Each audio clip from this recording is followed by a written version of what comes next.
বোলপুর শান্তিনিকেতনে একটা wall painting শুরু করেছি, একসাথে দুটো ওয়াল পেন্টিং শুরু হয়েছে। এই যে একটা দেখতে পাচ্ছ আর আগে একটা। তো এটা সিঁড়ি উঠতে বাঁ দিকে যে ওয়ালটা থাকে সেটাতে একটা হরিণের সিনারি হচ্ছে এক কালার দিয়ে, হোয়াইট দিয়ে দেখতে পাচ্ছ, হোয়াইট কালার দিয়ে এটা হচ্ছে শুধু। তো একসাথেই দুটো পেন্টিং শুরু করেছি।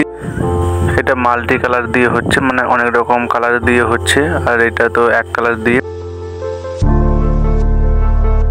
2-3 বার দিতে হচ্ছে কারণ এটা এক কালার দিয়ে, আর ব্যাকগ্রাউন্ডটা ডিপ কালার ছিল তার জন্য 2 কোট করে দিতে হচ্ছে, 2 কোট থেকে 3 কোট দিতে হতে পারে।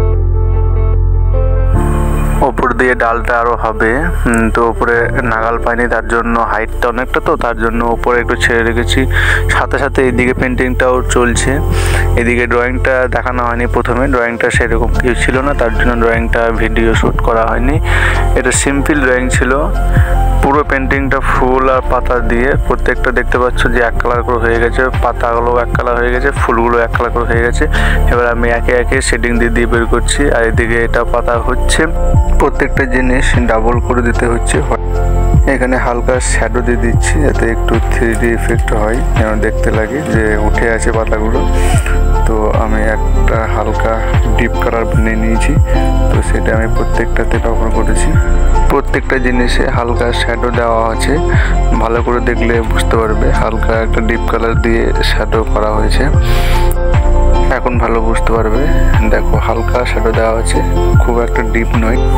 এই ওয়ালে পেন্টিংটা পুরো কমপ্লিট হয়ে গেছে। তো তোমাদের কেমন লাগছে আমাকে অবশ্যই জানাবে। এবং এটা আমি ওয়েদার কোড দিয়ে করেছি এই পেন্টিংটা। এই পেন্টিংটা কমপ্লিট হয়ে গেছে। আর সিঁড়ির পাশে যে পেন্টিংটা শুরু হয়েছে আগে, তো সেটাও কমপ্লিটের দিকে প্রায়।